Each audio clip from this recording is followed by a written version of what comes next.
네, 두 번째 강의 이어서 하도록 하겠습니다. 이번 시간에 살펴볼 강의의 제목은 재판관계를 통해 본 마귀의 기만과 전략입니다. 재판관계를 통해서 어떻게 마귀가 하나님의 백성들을 기만했고 또 그 가운데 어떠한 전략들을 펼쳤는지를 좀 보도록 하겠습니다. 흔히 여호수아와 재판관계를 비교할 때 여호수아는 승리의 책이고 재판관계는 실패의 교훈을 보여주는 책이다. 보통 그렇게 말할 수가 있습니다. 왜 그러냐면 여호수아에서는 아이성 1차 전투에서의 패배가 유일한 패배였고 이것을 제외하고는 모든 전투에서 승리를 합니다. 결국 이스라엘은 위대한 역사를 이루시는 하나님을 의지하고 주님의 명령에 순종함으로써 정복 전쟁을 승리로 이끌죠. 그리고 그 약속의 땅에서 정착하게 됩니다. 하지만 재판관계를 보게 되면 약속의 땅에 정착한 이스라엘이 과연 잘했는가? 그것이 아니었죠. 하나님의 율법을 버리고 이방인들의 길을 쫓아서 우상 숭배의 죄를 범합니다. 결국에는 이방 민족들로부터 압제받기도 하고 유린당하는 모습을 보게 돼요.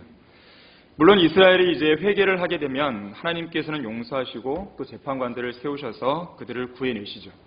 하지만 또다시 이스라엘은 범죄하게 됩니다. 결국에는 총체적인 배교로 나아가는 모습을 우리는 볼 수 있게 돼요. 그래서 우리는 재판관계에서 이스라엘이 범죄하고 압제당하고 또 회개하고 구원받고 이런 모습들을 자주 보게 되는데 특별히 7번의 악순환의 이 배교의 주기가 등장한 것을 보게 됩니다. 이런 배교와 회복이 반복되는 가운데 결국 실패할 수밖에 없는 인간 쇠락의 법칙을 우리는 재판관계를 통해서 보게 되는 것이죠. 이처럼 여호수아와 재판관계는 승리의 역사와 실패의 역사, 이것이 대조화되고 있어요. 이런 모습은 각 책의 마지막 부분에 나오는 구절을 비교해 볼 때 더욱 두드러지는데요. 여호수아 24장 31절 한번 보겠습니다. 여호수아 24장 31절을 보시면요. 이스라엘은 여호수아의 모든 날과 여호수아보다 오래 산 장로들의 모든 날과 그분께서 이스라엘 위하여 행하신 주의 모든 일을 알았던 날 동안 주를 섬겼다 그랬습니다.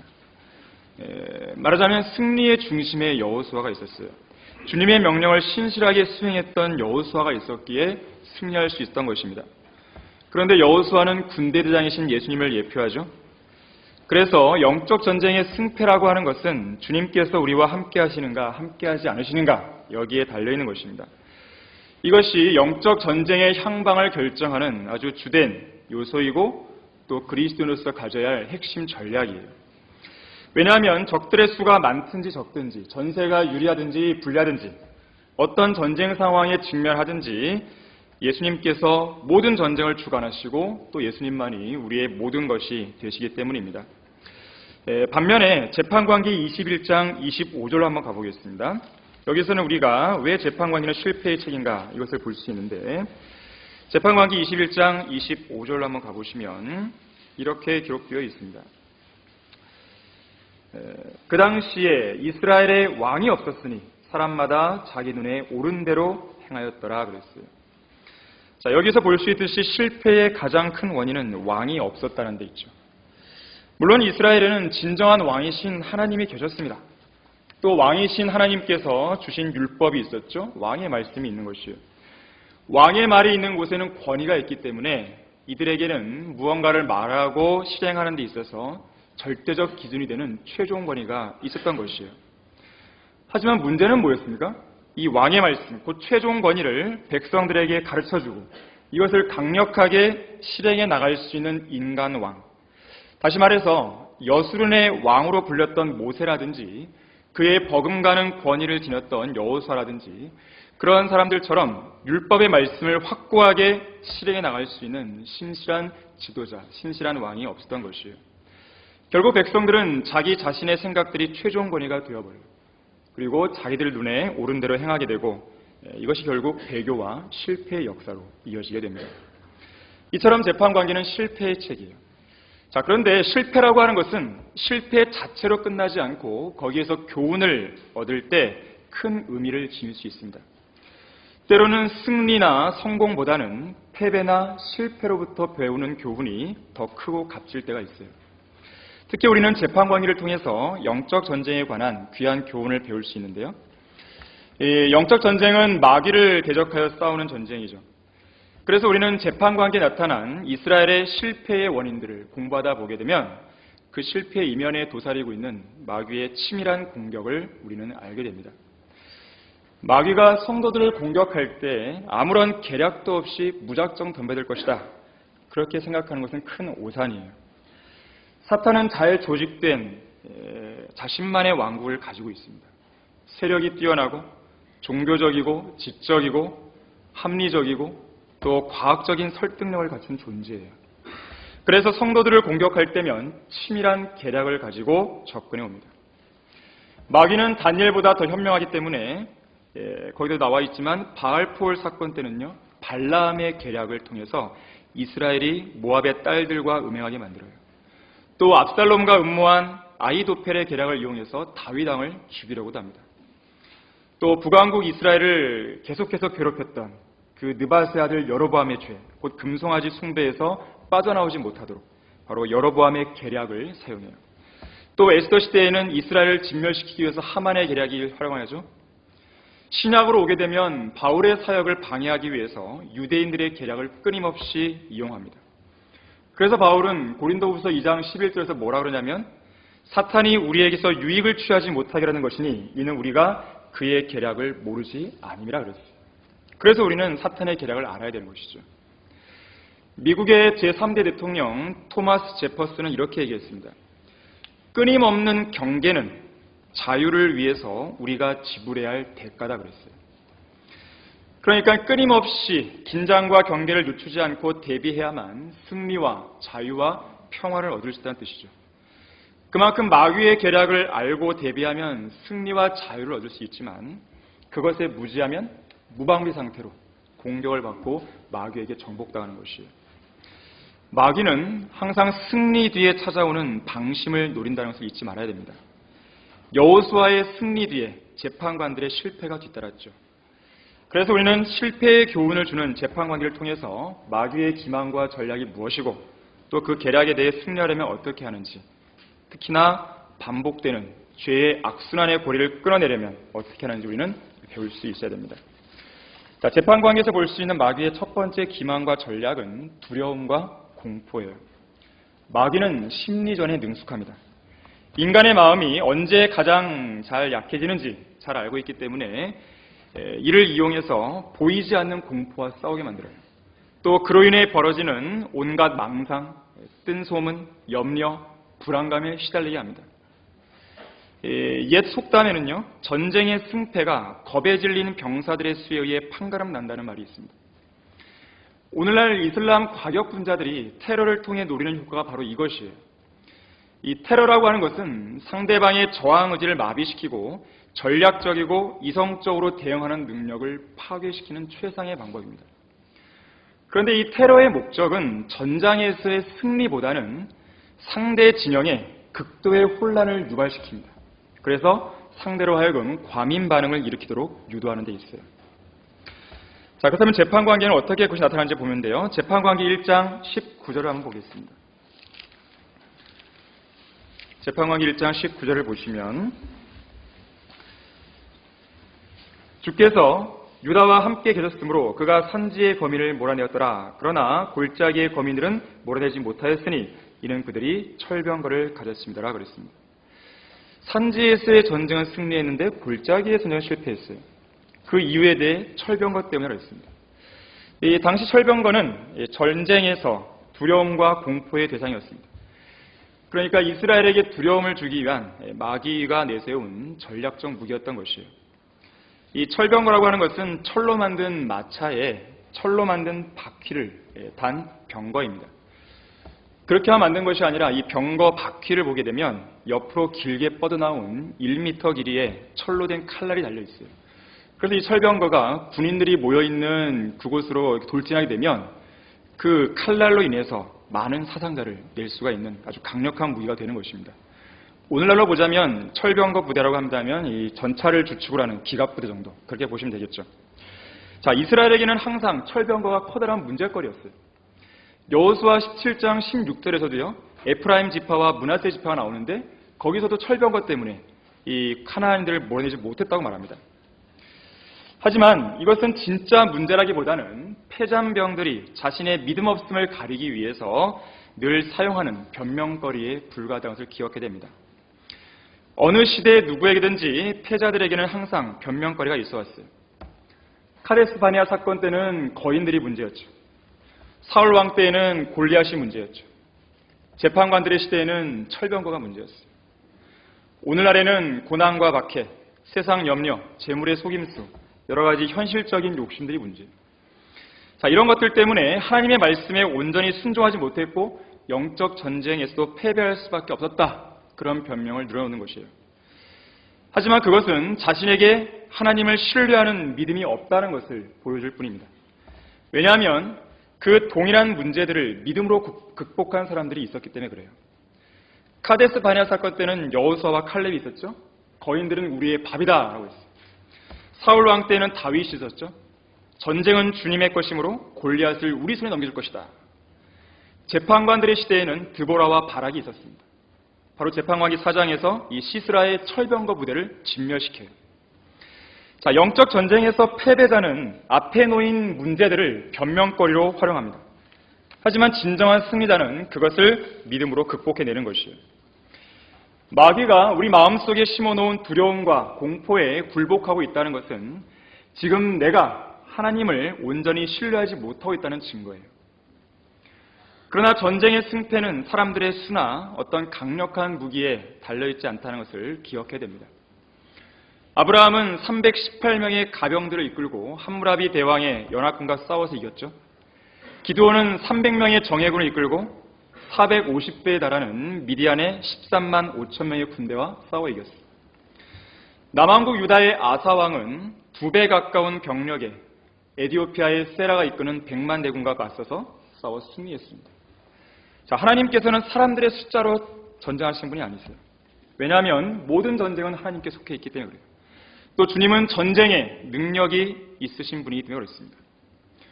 사무엘상 14장 6절에서는 요나단이 나오는데 주님께서 구원하시는 일이 사람의 많고 적음에 제한받지 않는다고 얘기했어요.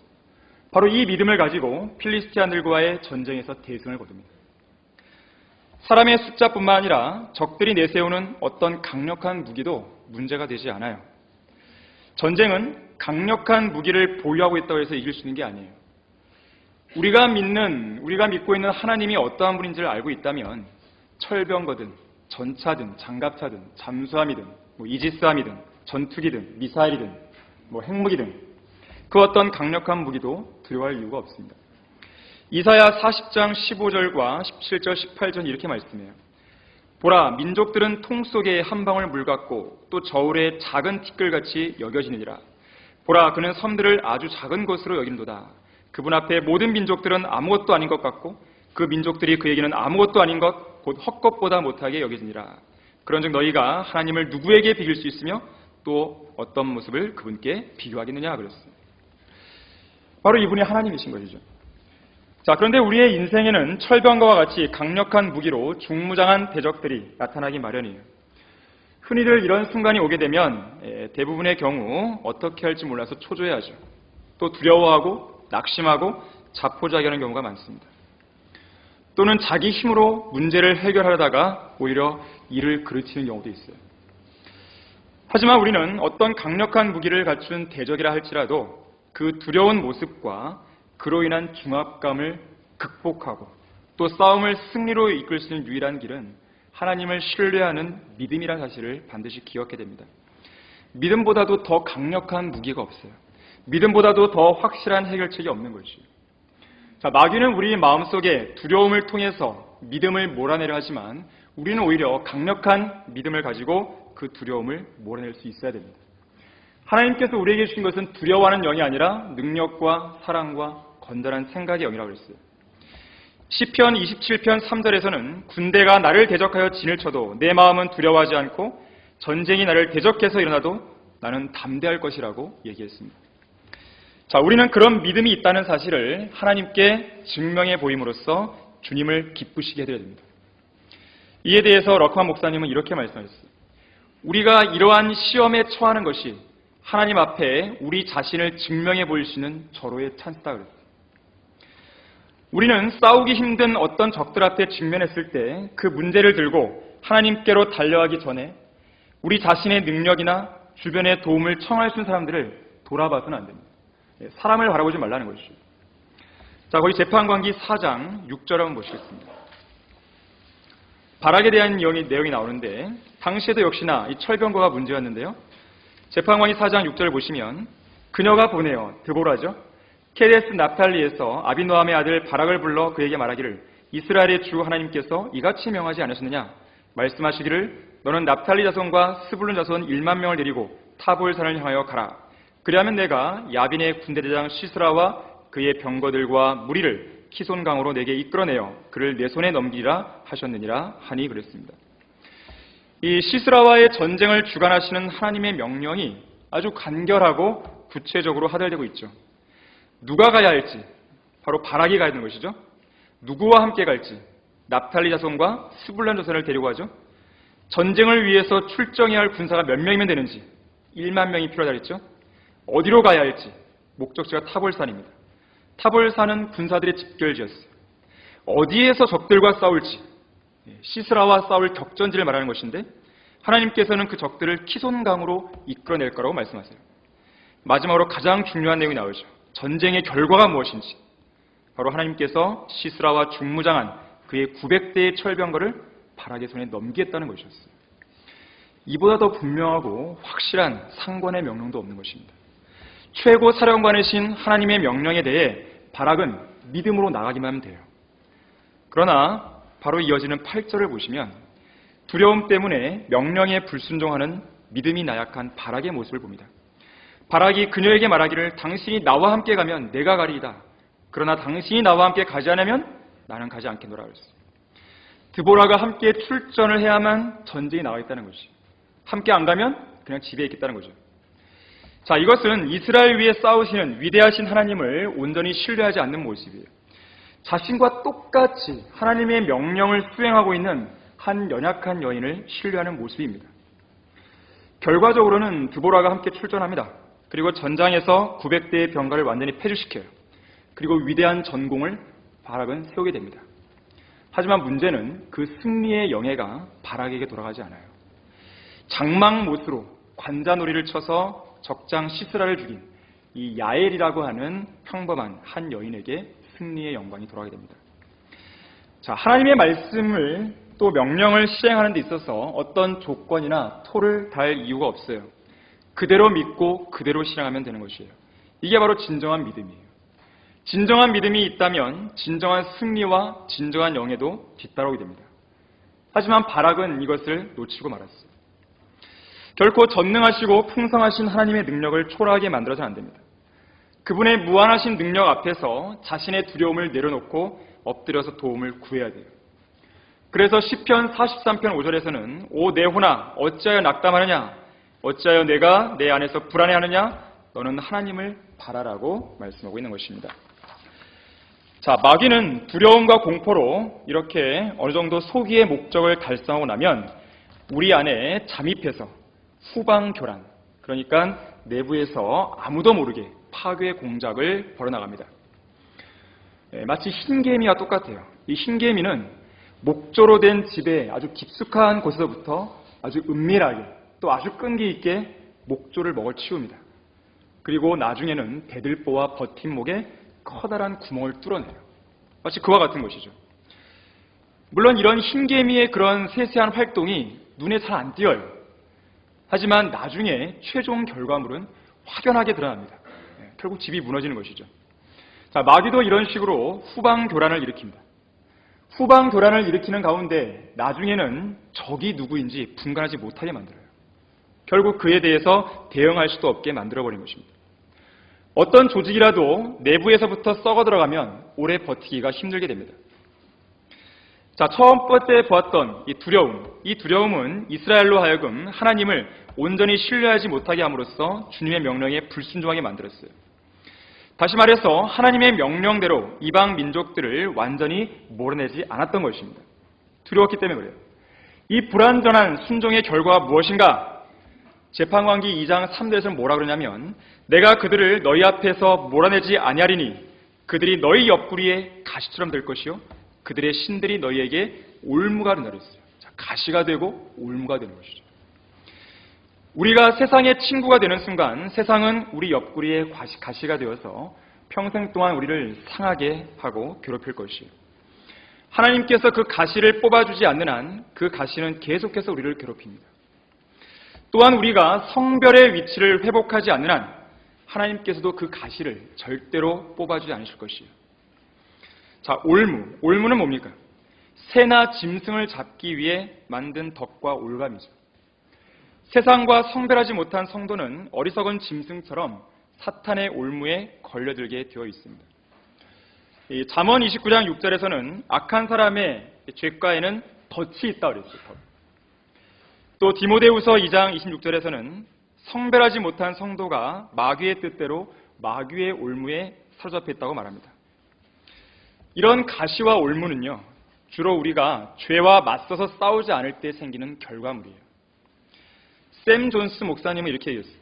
죄라고 하는 것은 우리가 원하는 만큼 우리 안에 들어와 있게 된다.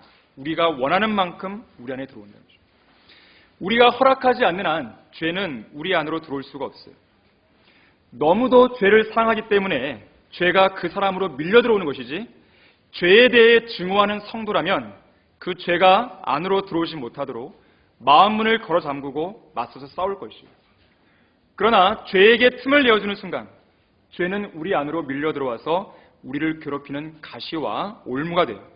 결국 우리를 파괴하고 완전히 무너뜨린 것이죠.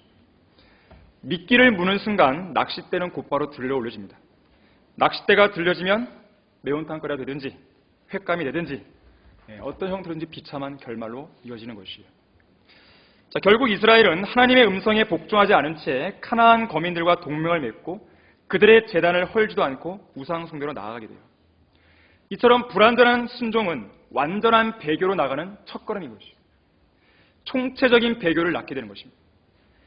바로 이렇게 시작된 우상 숭배가 마귀가 흔히 쓰는 파괴 공작, 이 후방 교란에 이용하는 가시와 올무가 되어버리는 것이에요. 우리가 재판관계에서 볼 수 있는 7번의 배교의 주요 원인이 나오게 되는데, 그 매번 배교의 주기가 시작될 때마다 뭐라고 기록되어 있냐면, 이스라엘이 주의 목전에서 악을 행하여 하나님을 잊어버리고 우상 숭배를 했다고 기록하고 있어요. 모든 배교의 주된 원인이에요. 우상 숭배가 바로 배교의 악순환의 주범이었던 것이죠. 자, 한 예를 보면요, 재판관기 6장 1절을 보겠습니다. 자, 7번의 배교 중에서 재판관기 6장 1절은 네 번째 배교의 시작을 보여주는 대목인데요. 주의 목전에 이스라엘 자손이 악을 행하였으므로 주께서 그들을 7년 동안 미디안의 손에 넘겨주셨다고 했어요. 자, 주의 목전에 악을 행했다 그랬죠. 재판관기 3장 6절에 의하면 바로 이것이 우상 숭배라고 정의를 내려주고 있습니다. 결국 이 배교에 대한 심판으로 이스라엘은 미디안의 손에 넘겨지지만 주님께서는 기드온을 세우셔서 그들을 구해내시는 것이죠. 하지만 보다 심각한 문제는 기드온의 승리 이후에 찾아온 5번째 배교가 시작될 때 나타납니다. 이 5번째 배교가 시작될 때도 역시 원인은 우상 숭배였어요. 그런데 중요한 것은 이 우상 숭배의 빌미를 제공한 자가 누구냐? 다른 사람이 아니라 바로 재판관이었던 기드온이었어요. 자, 재판관기 8장 24절을 한번 보십시오.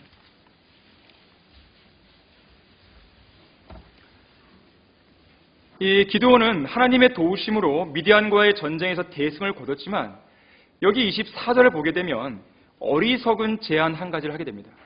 기드온이 그들에게 말하기를 내가 너희에게 한 가지 청이 있으니 너희는 각자가 탈취한 귀고리를 내게 달라고 하니 이는 그들이 이스마엘인이므로 금 귀고리가 있었습니다. 재물을 요구하는 것이죠. 이 앞선 문맥을 보게 되면 22절과 23절에서는 왕이 되어달라는 요청을 받아요. 하지만 거기에서는 별 관심을 보이지 않습니다. 하지만 재물에 대해서는 욕심을 내고 있는 것이죠. 어떤 사람이 생의 자랑에 대해서는 잘 이긴다고 해서 육신의 정욕이나 안목의 정욕에 대해서도 잘 이기는 것은 아니에요. 어떤 사람은 생의 자랑을 통해 다가오는 마귀의 공격에 곧잘 승리해도 육신의 정욕에 대해서는 자주 패배하는 경우가 있는 것이죠. 바로 기드온이 그랬습니다. 기드온에게는 돈을 사랑하는 문제가 있었어요. 기드온의 요청으로 모아진 금 귀고리의 무게는 무려 1700세켈이었습니다. 그런데 단순히 재물에만 문제가 있는 것이 아니라 이 금 귀고리가 우상 숭배를 위한 도구로 사용되어 버립니다. 거기 27절을 보시면 기드온이 그곳으로 에봇 하나를 만들어서 그의 성읍 오프라에 두었더니 온 이스라엘이 거기에 가서 그것을 숭배함으로 그것이 기드온과 그의 집에 올무가 되었다 그랬어요. 자, 가시와 올무가 된 것이죠. 에봇이라고 한다면 대제사장이 입는 것이죠. 당시에 에봇은 실로에 이미 있었습니다. 또 성막도 실로에 있었어요. 그런데 기브온은 또 다른 에봇 하나를 만들어서 자기 성읍 오프라에 둔 것이죠. 그리고 그걸 숭배했어요. 결국 이것이 올무가 되어서 이스라엘이 우상 숭배하게 만드는 결과를 초래하게 됩니다.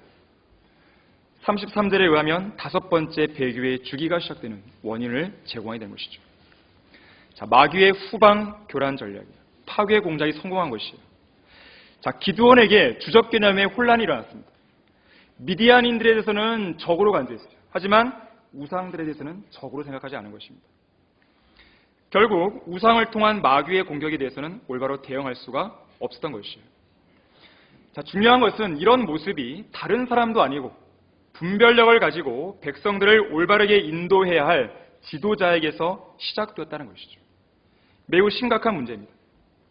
하나님의 뜻을 온전히 실행해야 할 재판관들의 분별력이 흐려진 것이에요. 이렇게 흐려지는 모습은 재판관기 후반부로 갈수록 더욱 심해집니다. 앞으로 등장하게 될 입다라든지 삼손이 대표적인 인물들이죠. 마귀가 사용하는 이 후방 교란 전략은요, 주로 정보의 왜곡과 맞물려서 이루어지는데 바로 세 번째 우리가 보는 것이죠. 이 정보가 왜곡되는 것이에요. 현재 자신이 꾸미고 있는 일이나 주변에 돌아가는 영적 상황을 제대로 파악하지 못하게 정보를 왜곡하고 방해하고 주의력을 분산시키는 것이에요. 보통 인간이 인식하는 방법, 사물을 인식하는 방법은 감정이라고 하는 채를 통해 걸러져요. 그래서 자기가 보고 싶어하는 대로 정보를 해석해버리는 것이죠. 자, 마귀는 그런 사람의 본성을 이용하는 것이죠. 가려운 길을 즐겁게 해주고 기대를 만족시켜주고 진실과 허구를 교묘하게 혼합해서 현실을 왜곡시켜서 그들의 욕구를 충족시켜줍니다. 결국 그렇게 마귀에게 속아 넘어간 사람들은 자신을 속이게 되고 허구에서 진실을 구분해낼 능력을 상실합니다. 이것이 바로 마귀가 재판관계에서 사용했던 세 번째 전략과 연관되어 있는데 바로 허영심이에요. 허영심. 재판관계에는 허영심이 강한 두 명의 인물이 나옵니다. 한 명은 기드온의 아들이었던 아비멜렉이었고 두 번째는 재판관 입다였어요. 우선 재판관기 9장에서 아비멜렉은요, 4절과 5절에 보게 되면 자신의 고향인 세켐 사람들의 지원을 받아서 반란을 일으킵니다. 은 70개로 허영심이 강하고 경박한 사람들을 사들여요. 그리고 70명의 다른 형제들을 죽이고 스스로 왕이 되어버립니다. 재판관기 11장에는 암몬으로부터 이스라엘을 구원할 재판관 입다가 등장합니다. 원래 입다는 힘센 용사였는데 창녀의 아들이었죠. 신분이 그러다 보니까 형제들로부터 쫓겨나게 돼요. 바로 이 쫓겨난 시기에 누가 모여드냐면 허영심이 강했던 사람들이 입다에게로 몰려들어요. 그게 바로 재판관기 11장 3절에 나오는 내용입니다. 허영심이 강하다는 것은 허황되다는 것이에요. 자기 분수에 넘치는 사람들이죠. 실속 없이 겉만 번지르라는 것이죠. 헛된 영광을 좇는 사람들이죠. 허영심이 강한 자들은요, 자신의 참 모습을 보지 못해요. 정보의 왜곡이 일어나는 것이죠. 그래서 너무 부풀려진 사람들입니다. 자, 재판관기 11장 6절을 한번 보겠습니다. 바로 입다에게서 그러한 모습을 우리는 발견해 볼 수 있는데요. 11장 6절에 보게 되면 그들이 입다에게 말하기를 와서 우리의 대장이 되라. 우리가 암몬 자손과 싸우려 하노라 하자 그랬어요. 지금 어떤 상황이냐면 암몬인들이 전쟁을 하기 위해서 길르앗에 진을 치고 있는 상황입니다. 상황이 매우 다급했어요. 그래서 위기를 느낀 이 길르앗의 장로들이요, 자기들이 쫓아냈던 입다를 다시 불러들이고 있는 것이에요. 입다는 과거에 자신을 부당하게 대우했던 그 일로 인해서 불편한 마음이 있었어요. 하지만 자기를 우두머리와 대장이 되게 하는 그 조건으로 전쟁에 싸우러 가겠다는 결정을 내립니다. 결과적으로는 하나님께서 입다를 쓰시죠. 그리고 암몬인들을 제압하게 하세요. 그리고 히브리서 11장 32절에 의하면 입다의 이름이 믿음의 전당에 올라가게 됩니다. 하지만 여기 본문 11장 9절을 보면요, 입다의 육신적인 모습을 보게 됩니다. 입다가 길르앗 장로들에게 말하기를, 만일 너희가 암몬 자손과 싸우고자 나를 고향으로 다시 데리고 가서 주께서 그들을 내 앞에 넘겨주시면 내가 너희의 우두머리가 되겠느냐 그랬어요. 동기 자체가 불순한 것이에요. 오직 하나님과 그분의 백성을 위해서 싸우라는 게 아닙니다.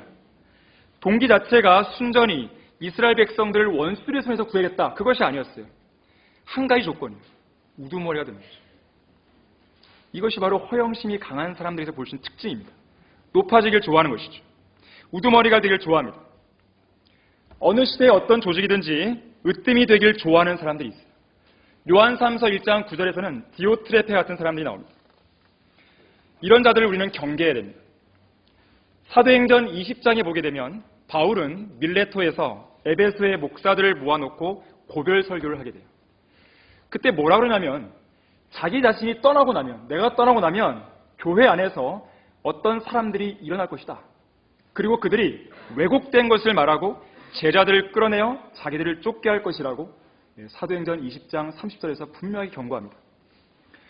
바로 교회 내부에서 마귀가 세운 야심찬 지도자들이 일어나는 것이죠. 이들의 특징은 뭐냐? 정보를 왜곡시켜요. 성경적 교리를 왜곡시킨다든지, 성경적 교리가 확고하게 서 있는 교회라면 교리를 왜곡시키지 못하겠죠. 그래서 어떠한 일을 쓰냐면, 그동안 함께 교제하고 섬겼던 담임 목사나 형제 자매들을 향해서 거짓되게 비방하고 왜곡된 말로 그들의 인품을 깎아내리고 그럴듯한 말로 속이는 것이죠. 사랑이 허다한 죄들을 덮는다는 하나님의 말씀은 무시한 채 인간적인 단편적인 실수들을 꼬투리 삼아서 교회를 불평하고 대적하고 떠나기 위한 근거로 삼습니다.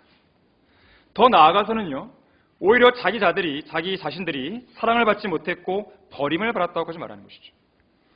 그러면서 그들은 절대로 혼자 안 나갑니다. 반드시 자기가 포섭한 무리들을 이끌어내는 것이죠. 남의 어항에서 물고기를 빼내고 훔쳐가는 자들인 것이죠.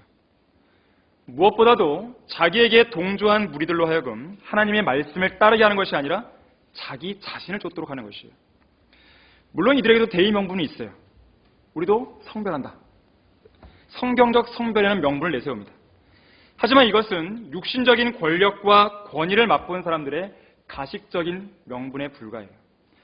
권력의 맛을 한번 맛본 사람은 그 단맛을 떨쳐내기가 어렵습니다. 사람들에게 높임을 받는 맛에 취해버린 사람은 그들의 양떼가 어떻게 되든지 관계없이 그 양떼들이 자기 자신만 쫓아오면 된다고 생각하는 것이죠. 그러나 허영심이 강한 사람들이나 그와 함께했던 자들의 최후는 매우 비참했다는 것을 여러분은 기억하셔야 돼요. 아비멜렉은 허영심으로 왕이 되었다가 그로 인해 일어난 전쟁에서요, 데베스 성읍 전투에서 망대 위에서 한 여인이 던진 맷돌 한 짝에 머리를 맞아 비참하게 죽습니다. 허영심이 강했던 입다는 어땠습니까? 암몬 자손과의 전쟁에서 위대한 승리를 거뒀지만 결국 끔찍한 서원 하나를 지키려다가 자신의 딸을 허무하게 죽게 내버리는 것이죠. 자, 그리스도에는 어떤 형태든지 헛된 영광이나 허영심, 허황된 마음으로 부풀려서는 안 됩니다. 빌립보서 2장 3절에서는 어떤 일도 다툼이나 허영을 따라서 하지 말고 오직 생각의 겸손함으로 남을 자신들보다 존중하라고 말씀해요.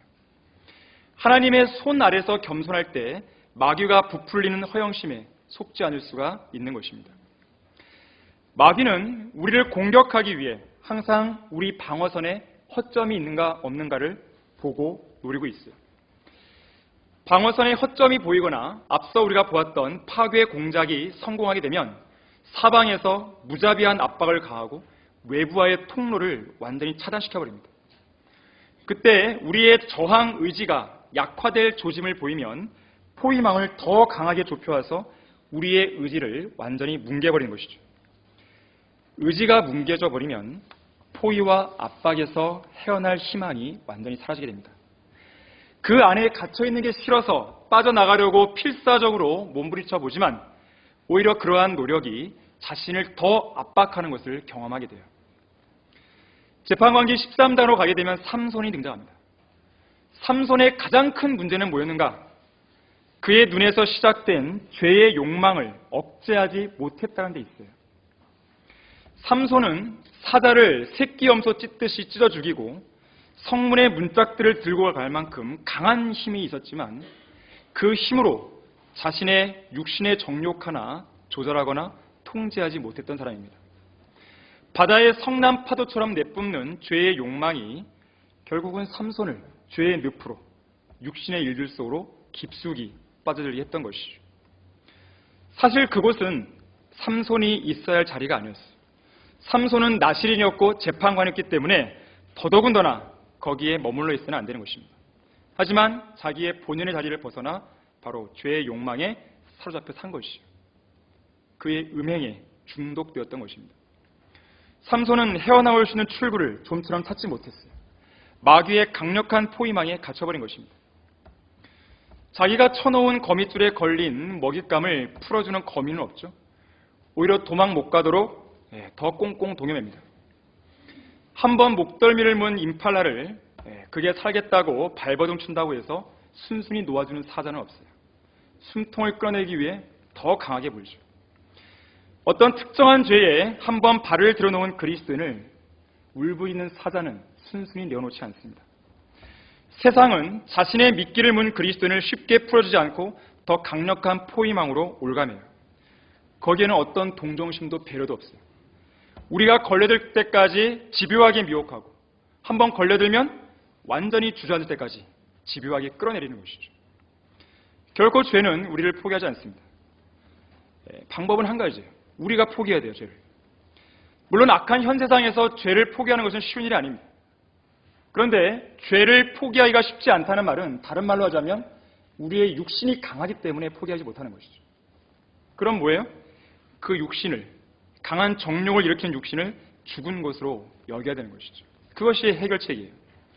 갈라디아서 5장 24절에서는 그리스도께 속한 사람들은 그 육신을 십자가에 못 박았다고 말씀합니다.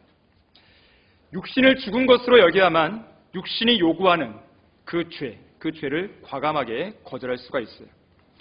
더 나아가서는 하나님께 우리의 자신을 산자로 여길 수 있어야 되는 것이죠.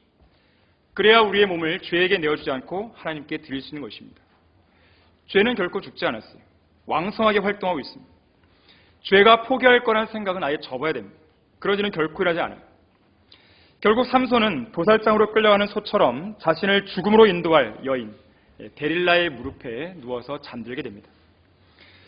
삼손은 사실 데릴라가 자신을 죽음에 넘겨줄 거라는 걸 알고 있었어요. 짐작했습니다. 하지만 힘의 출처를 알려달라고 날마다 조르고 사정하는 그녀의 요구를 뿌리치지 못했습니다. 왜 그랬는가? 사랑했기 때문에 그래요. 하지만 중요한 것은 데릴라는 삼손을 사랑하지 않았어요. 사랑했다면 죽음에 내어줄 이유가 없죠. 사랑했다 하더라도 그건 진정한 사랑이 아니었어요. 육신적인 그리스도인은 세상을 사랑합니다. 세상을 즐겨요. 하지만 그들이 모르는 한 가지는 세상은 그들을 사랑하지 않아요. 세상이 그들의 쾌락과 정욕을 채워주지만 사랑하지 않는 것이죠. 결국 그런 세상은 정욕에 사로잡혀 있는 성도들을 파멸로 이끌어갑니다. 실제로 많은 성도들이 이 사실을 알면서도 세상의 정욕을 단호하게 뿌리치지 못해요. 결국 삼손처럼 비참한 말로를 맞게 되는 것입니다. 삼손은 어땠습니까? 양눈이 뽑혔죠. 이 눈은 그의 정욕이 시작된 곳이었어요. 힘과 능력도 사라졌죠.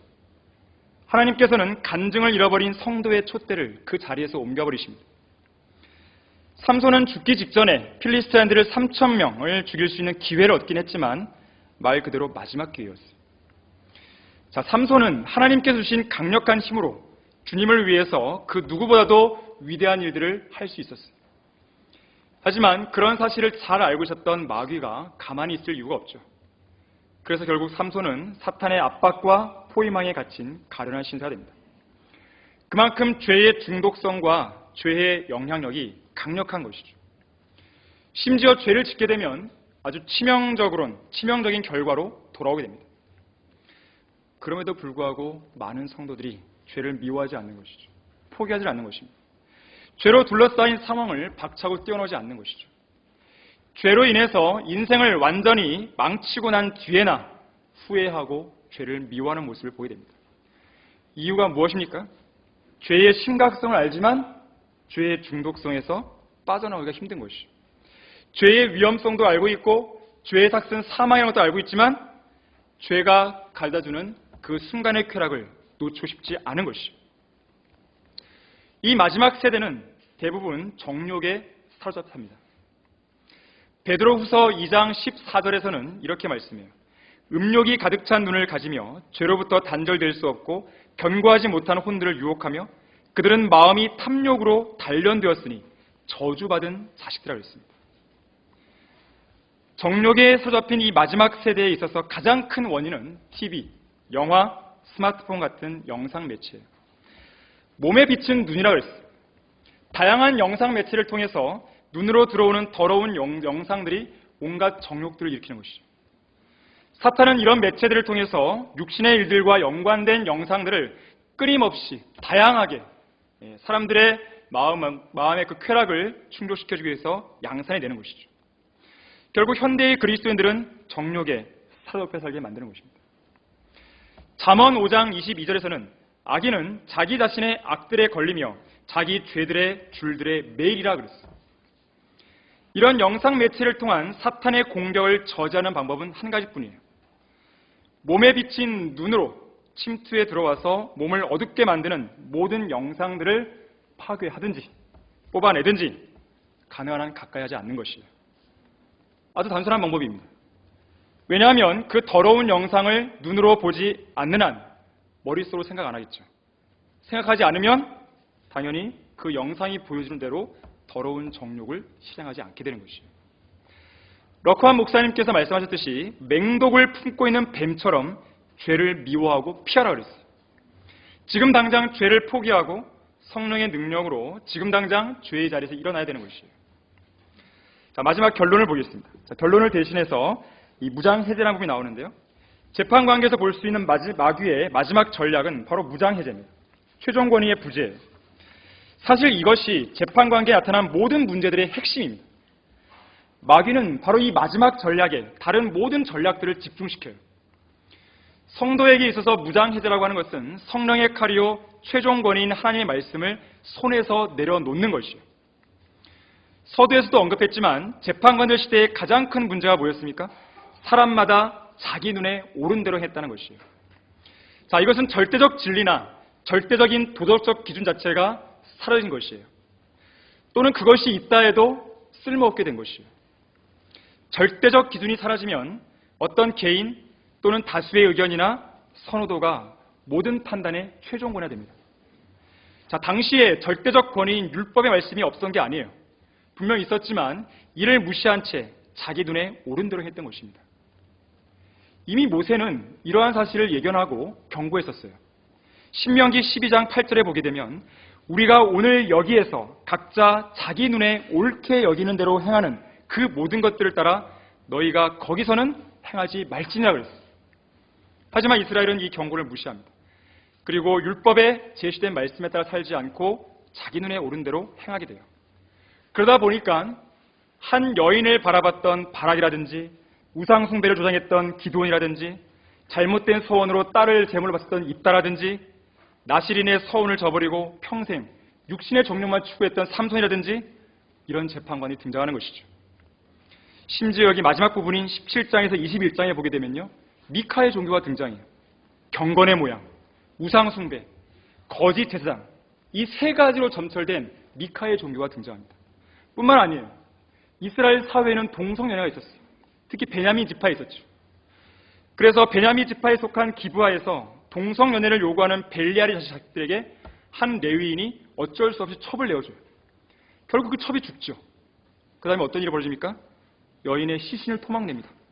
그리고 다른 지파들에게 보내서 이 마귀적인 짓을 알려요. 그로 인해 내란도 벌어지죠. 참으로 하나님의 백성인들이라고 보기에는 어려울 만큼의 마귀적인 일들이 자행되어 버리는 것이죠. 자, 이 모든 것이 최종 권위인 하나님의 말씀을 믿지도 않고 실행하지도 않은 결과에서 비롯된 일들입니다. 무장해제. 바로 이것이 이스라엘을 무정부 상태로 몰아넣었고 난장판으로 만들었고 엄청난 사회적 혼란을 가중시킨 것이죠. 이러한 혼란은 최종 권위인 성경이 없을 때, 바른 성경이 아예 없거나 있다 해도 성경을 최종 권위로 믿고 행하지 않을 때 일어나게 됩니다. 누가 올바르게 행하고 있는지 전혀 모르기 때문에 모두가 제멋대로 행하는 것이죠. 중세 암흑시대가 그랬죠. 우리나라 역시나 한글 킹제임스 성경이 나오기 전에 그랬어요. 또한 성경대로 믿고 가르쳤던 러크만 목사님의 책들이 없었다면 누가 정확하게 해온지 잘 모르게 되었을 것이죠. 우리에게 바른 성경이 있고 바른 성경을 기초로 한 주석서들과 책들이 있다는 사실은 참으로 큰 복이 아닐 수 없습니다. 우리가 이 복을 누릴 수 있을 때 풍성하게 만끽해야 돼요. 그래서 성경을 공부할 때 공부해야 되는 것입니다. 성경을 공부하는 일은 나중으로 미뤄서는 안 돼요. 지금 당장 시작해야 되는 것이죠. 성경을 공부하는 것은 하나님의 명령이에요. 이 명령을 시행하지 않으면 주의 말씀들을 듣지 못하는 기근이 닥칠 때 반드시 후회하게 됩니다. 궁극적으로는 하나님 앞에 부끄러운 모습으로 서게 되는 것이죠. 또한 가장 중요한 한 가지가 있는데 자기 손에 최종 권위가 들어있다 하더라도 그것을 실제로 시행하지 않는다면 그건 무용지물이 되는 것이죠. 아는 것도 중요하지만 아는 만큼 시행하는 게 더 중요합니다. 성경적 믿음을 입으로만 외치고 행동으로 옮기지 않는 것은 비겁한 행동이고 위선자예요. 실천하지 않는 지식, 그건 죽은 지식이고 비겁한 지식입니다. 예수님께서는 알면서도 행하지 않은 그 종은 그만큼 더 많이 매를 맞을 거라고 했습니다. 아는 것과 행동하는 것 사이에 끊어져 있는 그 다리를 잇는 것이 이 마지막 시대를 사는 성도들에게 절실히 요청되는 과제예요. 다시 말해서 끝까지 무장을 해제하지 말고, 그러니까 최종 권위인 하나님의 말씀이 나에게 진정한 최종 권위가 되게 하는 것, 바로 그것이야말로 마귀의 기만과 전략을 분쇄시키는 길임을 여러분들이 반드시 명심하시기 바랍니다.